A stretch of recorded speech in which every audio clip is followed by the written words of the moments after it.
Thinking about returning to school? Consider the university ranked #1 for innovation, Arizona State University. You'll learn from the same campus-based faculty and earn a world-class education 100% online, with access to courses and success coaches on your schedule from anywhere. To learn more, text BRIGHT to 79928.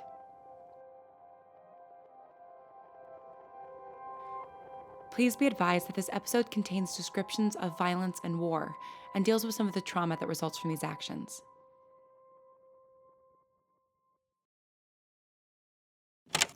Frank, do you mind if I record this? It won't be heard by anyone but me, but I find it helpful to listen back to sessions in order to understand my patients better. Like Chloe does when she's talking to people. Yes, exactly. She's the reason you're asking, isn't she? Why do you say that? She told me about the argument the two of you had. I see. She feels pretty bad about it. She shouldn't. Did she tell you she felt bad, or was it something you felt? I felt it. And how do you feel about being able to do that? About being able to feel other people's emotions? It depends. On what? On who the person is. I like feeling what Chloe feels. And everyone else? I don't like how anxious you feel right now. I hope I'm not making you nervous. No, of course not, Frank. It's been a stressful few days, that's all. I'm sorry if my anxiety is making you anxious. You have nothing to worry about when you're in here. Thank you. And thank you for agreeing to see me again. Of course, Frank. I want to help. I'd like to start by talking about what your goals are for therapy. What do you feel was missing in your sessions at the VA? Well, like I said, the last time they couldn't really understand everything that I'd gone through. I suppose I could have told them about the experiments, but, well, I didn't want anything to get back to the higher-ups. Why is that? There are things that they don't know about me. Things that they overlooked when I was discharged.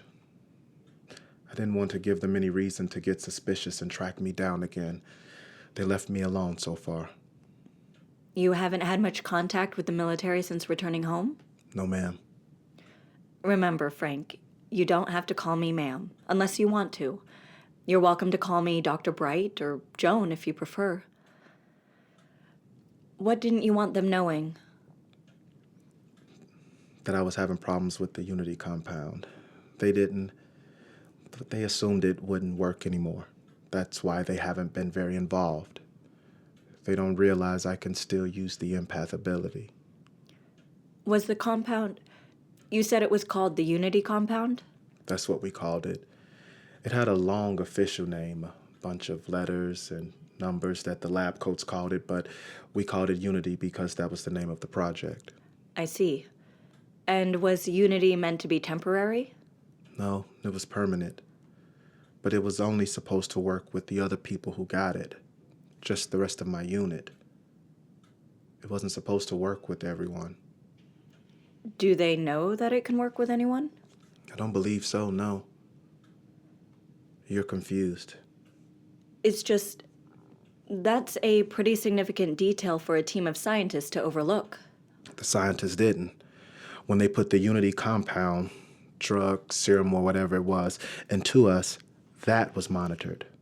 We did all these tests and trials, did exercises as a unit to get used to it, had all our vitals measured the whole time to make sure our bodies could take the stress. But once they realized it worked, we were put back in the field and they stopped checking up so much. We would go back to the base and do evals in between our tours, but it's not like they knew what to look for. Once it was in our bodies, it wasn't supposed to change. But it did change? Yes. We were all a bit slow to notice at first. It's an adjustment, being that in tune with 8 other people. But eventually your body settles into it, finds a rhythm, a comfort in it. Towards the end of our second tour, we noticed that something had shifted. Shifted how? Have you ever painted with watercolors, Dr. Bright? I can't say that I have. It's not my preferred medium. With oils and acrylics, you can be more exact. It's easier to get the color you want, make the lines that you want, and you can always paint over it once it's dry. And that's not the case with watercolor? If you're not careful, watercolor bleeds. The pigment will stray outside the line, spread out on its own, and you can't pull it back in or paint over it. If you add more paint, it bleeds more. It sounds frustrating. It can be, but the end result is beautiful if you have the patience for it. I'm sure it is. That started happening to us. For the first year or so, the unity stayed within the lines of our unit. It was contained to the 9 of us. It was painting with oils. Each person was their own color, but you could mix them in different combinations. But it was deliberate. It was in our control. And then And then, it started to bleed. what do you mean by that, Frank? I'd like to talk about something else, please. All right, we can come back to this. Is it all right if I ask you a few questions about the experiments? Okay. Was it just your unit being given the chemical compound, or were they testing it on multiple units? I don't know. We were the only Marines I ever saw around. I mean, I guess they could have been doing more experiments elsewhere in the country, but we were the first team as I understand it. So you don't know if more soldiers were given the compound? I don't know of any specifically, but I wouldn't be surprised if they tried it out on some other people. Why do you say that? The experiment was a success in their eyes. At least that was the impression we got after our first tour. It did make us more efficient, more cohesive as a unit. I think they've shut down the project now, though. How do you know? It was expensive. With each checkup, fewer and fewer people were involved. And the last eval we had, there were only 10 people there, maybe? And previously there had been more? Lots more. The initial trials had about 20 doctors, at least 5 generals, and then a bunch of brass from the DOD and that AM organization. There were probably about 50 people there watching us as we got injected for the first time. My goodness. And you recognized the haze out of all of that? Well, they were pretty high up as far as I can tell. It was pretty easy to pick out the people that were running different parts of the show. And the haze were running part of it? It sure seemed like it. There was Dr. Roberts, Dr. Sadler, and Dr. Rodriguez. Those were the folks actually injecting us, doing our physicals, basically running the people end of the experiment. Have you had any contact with any of these doctors since returning? Not really. Dr. Sadler wrote me a nice letter after, well, right before I came back. She was always really nice to us. So was Dr. Rodriguez, but he left the project after our second tour. I never did find out why. And Dr. Roberts? Haven't heard anything. Don't know what he's up to these days. I imagine he'd be retired by now. He was ancient. I guess he'd been a field medic way back in the day and moved up the ranks with the general who was running the military side of the project. General Patton. Yep, that's his real name. No relation as far as I know. He and Dr. Roberts were pretty close. I think they came up with the idea for Unity together and then got the Hayes and the AM to make it a reality. But the Hayes weren't the ones running the experiments. No, they're responsible for the compound itself. I guess they're some of the DOD's top scientists, so they did all the nitty-gritty lab stuff. Worked with the director from the AM that would come in from time to time. I never caught her name, but I think she may have been related to Dr. Hayes, the female Dr. Hayes. What makes you say that? Well, they looked alike, for one. And they had definitely known each other for a long time. You can tell that type of thing, you know? They were always whispering to each other, trying to give each other notes. Before I joined up with Unity, I was with the larger unit of Marines, and there were these twins. You could tell they loved each other. They would have died for each other. But they were also fiercely competitive. One was always trying to one-up the other. Dr. Hayes and this director were like that, like sibling rivalry. Between that, the fact that the Hayes are a married couple, and that Patton and Roberts had known each other for 100 years, it really felt like a family affair. Guess there's benefit to such close ranks, easier to build trust, and why did you get scared all of a sudden? I'm sorry? There's this balloon of fear that just started expanding. Is something wrong? No, I think I know the AM director you're referring to. She keeps popping up in unexpected places. Yeah, that doesn't surprise me. Like I said, I never talked to her, but she had a certain something about her. Slippery or something. Slippery but strong. That sounds about right. It sounds like you got a very good handle on the scope and structure of the whole project. Did they brief you on each of these individuals before you began the experiments? No, sorry. Hard habit to break. Especially when talking about this kind of stuff. No. It was just things I picked up from being in the room. Most of the time, scientists and generals and all those types don't really pay attention to you when you're a soldier. They kind of forget you're there, I think. So they talk like they're alone, makes it pretty easy to get the lay of the land. You said you liked Dr. Sadler and Dr. Rodriguez. How did you feel about the rest of the team? I didn't have as much contact with the rest of them. General Patton was a smart man, but very serious. Same with the Hayes. Very smart and very stubborn. The military was trying to rush them, but they wouldn't let the docs inject us until they were 100% confident that the compound was safe. It sounds like you were in good hands. We were. You're surprised again. You can feel that? No, I can see it on your face. I'm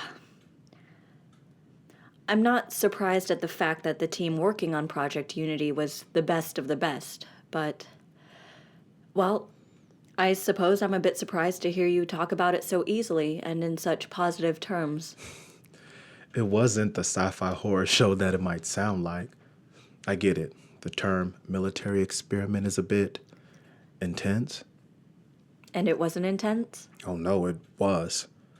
But not that much more than anything else I did in my years with the Marines. It was a lot like regular training, but with more needles and monitors. But it's not like we were being tortured. We all volunteered. And how do you feel about it now? About volunteering? Yes. If I could go back knowing what I know now, I would make the same choice. I've surprised you again. Yes, you have. It's not the volunteering I regret. But you do regret something? I regret a lot of things. Like what? I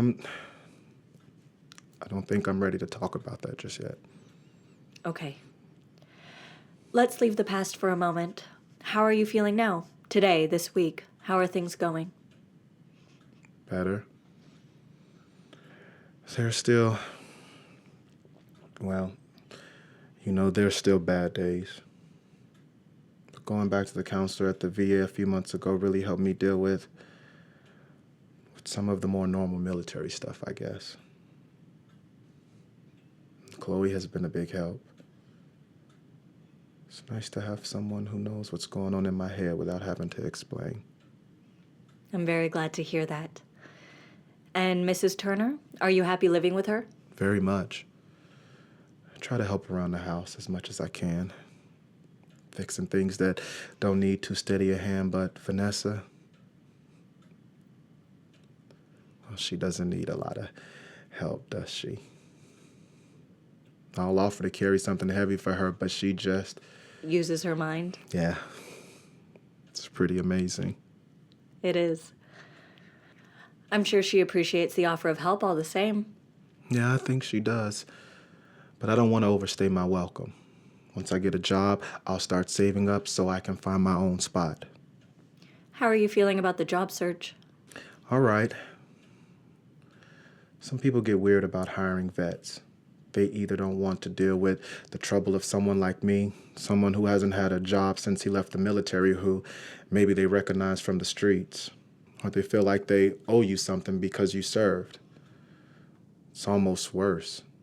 They make you feel like you're special in a way that, well, I already have plenty of reason to feel different. I don't need someone pointing it out by thanking me for my service or telling me how brave I am. I know that it must be difficult being an even smaller niche of the military, but you're not alone in feeling this way. Last time we spoke, you mentioned you still went to meetings at the vet center from time to time. I think that's a wonderful idea. Yeah, it's good. But even that, well, sometimes I don't want to relate to someone as a soldier, you know. It can be great to hear other vets talk, but sometimes I just want to be me, nothing else. That's perfectly understandable. I hope that's what this space can be for you. You can just be who you are, in this moment. I'll never ask you to be anyone else. Thank you. That's why I was even willing to talk to Chloe all those months ago. She was so odd. She came out of nowhere and just started talking to me. A few words here and there until she mentioned painting, and then it all just came pouring out. And I didn't get it then, how she knew I was an artist, but I was just so relieved to have somebody see me as something more than a homeless vet. I'm very glad that the two of you met. I think it has been good for both of you. I hope so. I hope that it's been good for Chloe, that is. I don't know where I'd be without her, or Vanessa. I actually have a job interview this afternoon that Vanessa set up for me. Security at the university she works at. That's wonderful. I hope it goes well. I think it'd be perfect. It's a night shift covering the main library and a couple administrative buildings, so it'd be quiet, and then I could paint during the day when the light is good. It sounds ideal. Are you comfortable working alone? I think so. I've been on my own for a little while now, and it's easier when I'm having a bad spell if I'm not around other people. I can understand that. I'm curious, do you feel a difference between being around Chloe and her mother versus non-atypicals? I don't know. When I was on the street, sometimes there would be these rushes of emotion so strong that I felt like I was drowning. But I'm not sure if it was from the people passing by or if it was just... Just what? It definitely feels stronger with people like Chloe and her mom. It feels more like it did with my unit, like we're on the same wavelength. Being around Caleb is sort of the same, except, well, he's a nice kid and all, but I can't say I enjoy being around him all that much. Why not? It's like, okay, so we had these walkie-talkies we used over there, these relics, old clunky tech. We didn't really need radios because of the way we would communicate, but we carried them just in case. And sometimes when two walkie-talkies were on and next to each other, there would be an awful screeching sound. Being around Caleb is like that. Like our minds are trying to tune into each other, but we just keep getting feedback. I guess because he's a real empath. That makes sense to me. I've heard a patient describe something similar before. Let me guess. Was it Caleb? I can't tell you that. Right. Is there anyone else you have a strong reaction to? I guess it must be easier with atypicals because, yes, I can feel Sam's emotions sometimes. Not a lot of them, but it's like I can feel the ones I recognize, if that makes sense. With Chloe, it's the creative things that always feels the strongest. When she gets excited about something she's working on, it's like this little spark jumps into my body and I want to pick up a paintbrush right away. And I try, but, well, I haven't gotten my hands to stop shaking for long enough to finish anything. But it's nice to watch Chloe paint. She's better than she gives herself credit for. I can feel her sadness too. She tries to hide it, but I know her well enough now to feel it. So your ability to tune in increases the more you spend time with someone? It seems to. With Sam, though, I got a signal right away. Because she was feeling an emotion you recognized? Yeah, that's right. What was the emotion? Guilt. She swallowed in it. A lot of people in my unit had stuff to feel guilty about, myself included, but she wears it like a straitjacket, you know. I thought it was going to choke her. Is guilt something you feel frequently? Around Sam? Yeah, a fair bit. No, I meant yourself, not other people's emotions. Do you feel guilt yourself? Of course I do.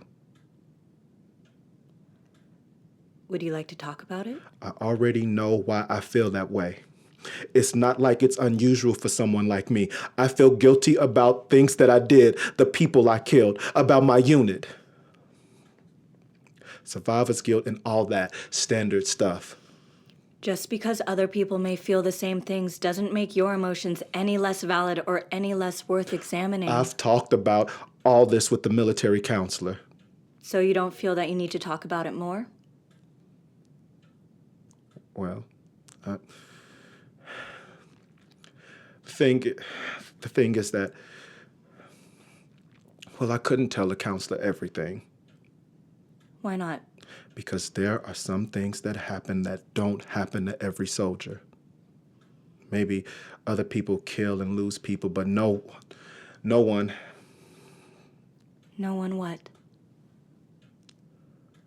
No one else has to feel all of it. What do you mean, Frank? That's how we notice the difference. What difference? The bleeding, the unity working on people other than us.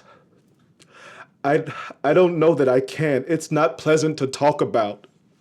I've heard many things in this office, Frank. I've done many things that I'm not proud of. I'm not going to judge you. But if you're not ready to talk about it, you don't have to. I'm here whenever you're ready. There's no timeline for this. No, I want to. There's so much that I haven't said since, and so much I never said. And Chloe doesn't even know. I mean, maybe she's picked up a thought here and there, but I don't know that she'd even understand. I don't know that you'll be able to understand. I can't say with any confidence that I'll ever be able to understand what you've been through, Frank. But that doesn't mean you have to keep your experience to yourself. If you want to say it out loud, you can. We went in for a raid, and there were bad people, okay? And the intel was solid. These guys were the enemy. They were the enemy. They were holed up in this house in the middle of nowhere, totally alone, no civilians or anything like that. It was a clear-cut mission, and Did something go wrong? well, no, not in the way you're thinking. It went off without a hitch. These guys were dangerous, but by then, we were working together seamlessly. We had the unity for a year or so, and it was like we were one person. So we go through this house, quiet as can be, and take the men out. And that's the first time we felt the bleed. There was something else seeping into our bodies. Someone else's emotions. Did you find out where it was coming from? Yes.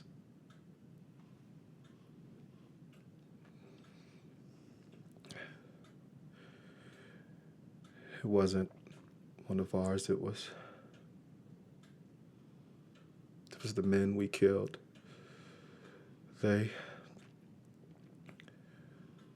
Once the first shot rang out, they picked up their weapons and it was harder to get a clean shot in. So some of the men,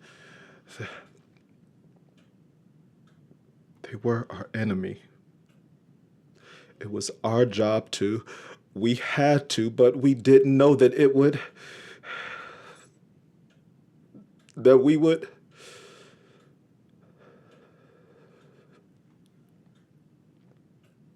We felt them die.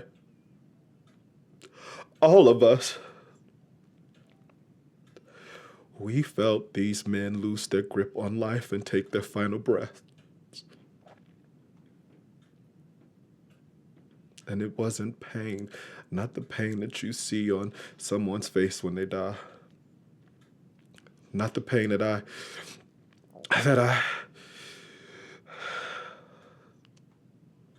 it was something else.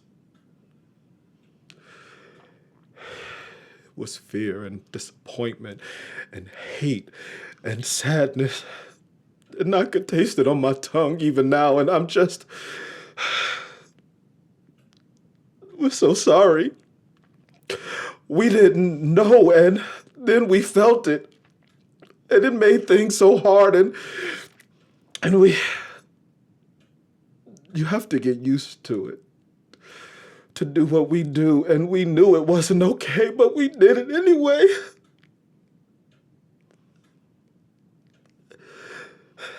And we didn't tell anyone because we didn't want to leave. We just kept doing it, kept feeling it every time, because if we left, if they shut us down, we wouldn't be together anymore. We had to be together. We had to stay together. We had to die together, and we didn't. We didn't.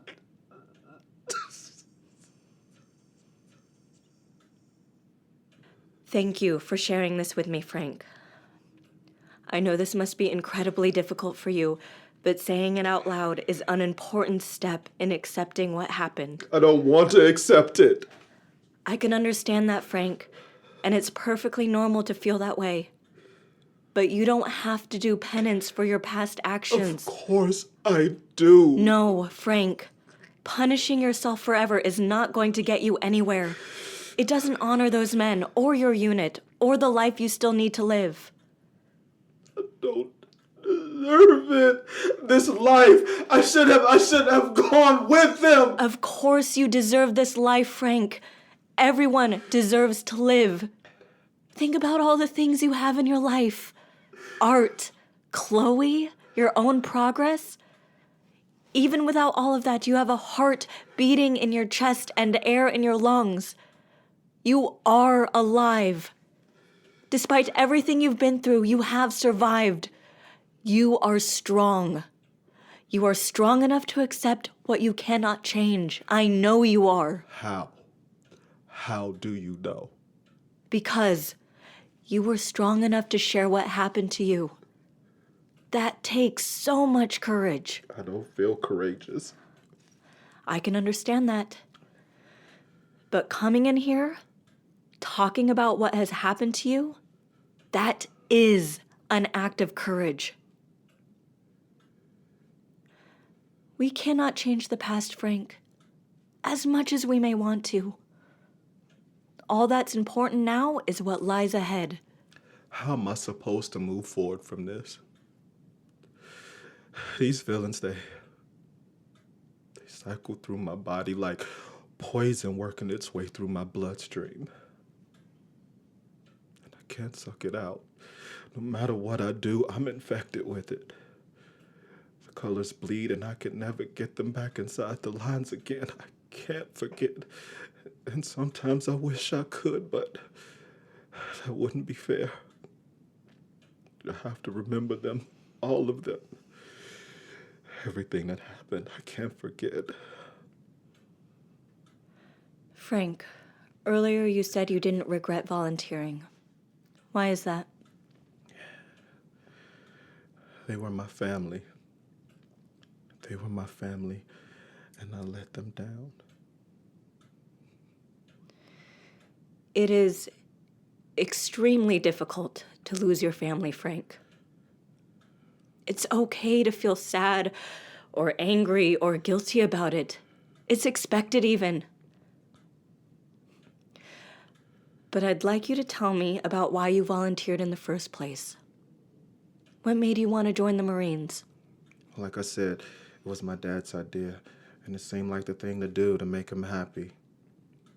But then, I like protecting people. I want people to be safe, for their lives to be better. And I thought the Marines was the way to do that.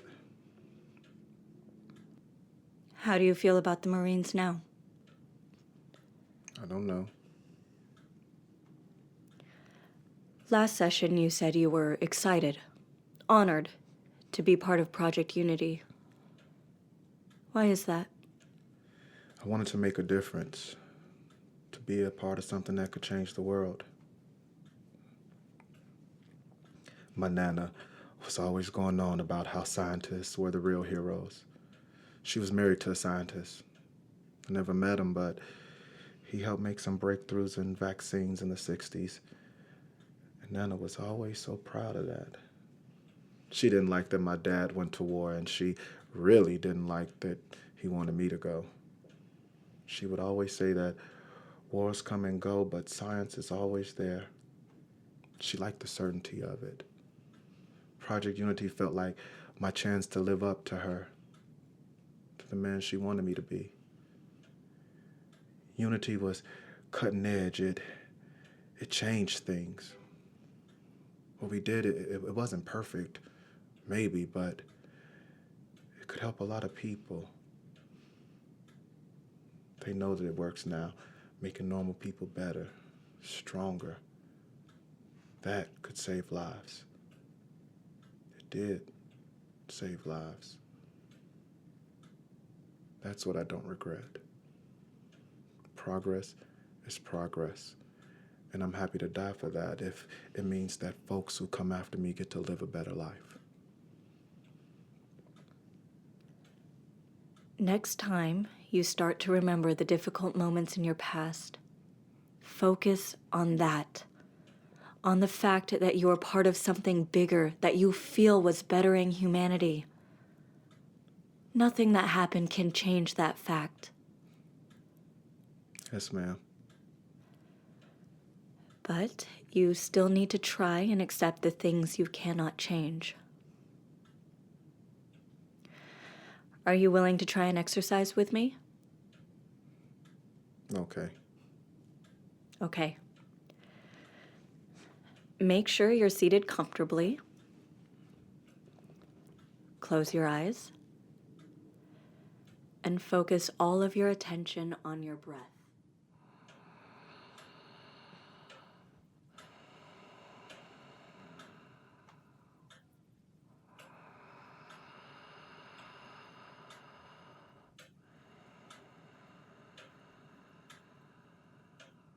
Now let the last leaf float away and begin to bring your attention back into the room. Whenever you're ready, open your eyes.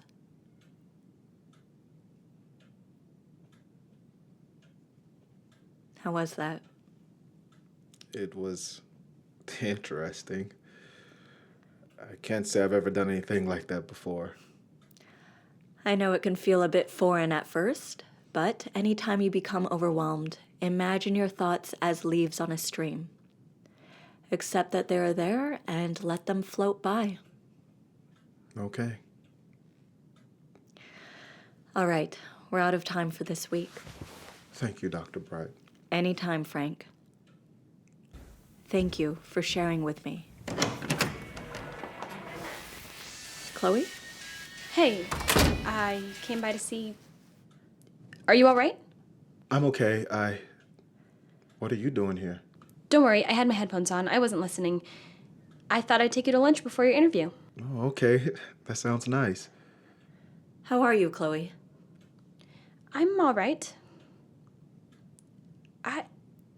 I'm sorry about... It's fine.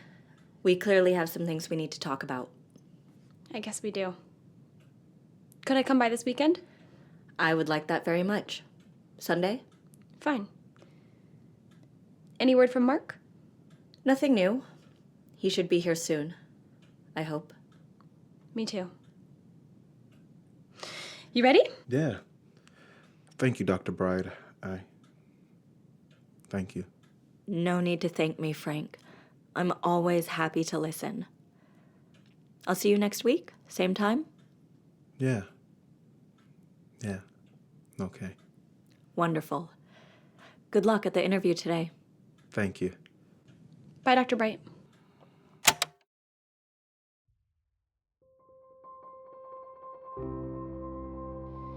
If you're considering going back to school, ask yourself, do you want to earn a quality degree from a world-renowned university? If so, consider Arizona State University, the university named #1 for innovation, ahead of Stanford and MIT. ASU offers more than 100 highly ranked degree programs 100% online, with direct access to success coaches and academic advisors to guide you along your journey. For more information about ASU Online, text BRIGHT to 79928. Again, text BRIGHT to 79928. Episode 34 was written and directed by Lauren Shippen and produced by Misha Stanton. The voice of Dr. Bright is Julia Morizawa. The voice of Frank is Philip Jordan. And the voice of Chloe is Anna Laurie. Our music is composed and performed by Evan Cunningham. And the song that Chloe was listening to at the end of the episode was Ride by the band Far Places. For more information about the show, special bonus content, and official merchandise, please visit our website at thebrightsessions.com. You can also like us on Facebook, follow us on Tumblr, and on Twitter at Bright Podcast. The Bright Sessions would like to thank Elizabeth Laird, Anna Laurie, Elizabeth and Matthew Harrington, Ken Hertz, Alyssa Adler, Oswaldo Rossi, and Authentic. The Bright Sessions will return next Wednesday on March 22nd with a mini episode. Until then, thanks for listening and stay strange.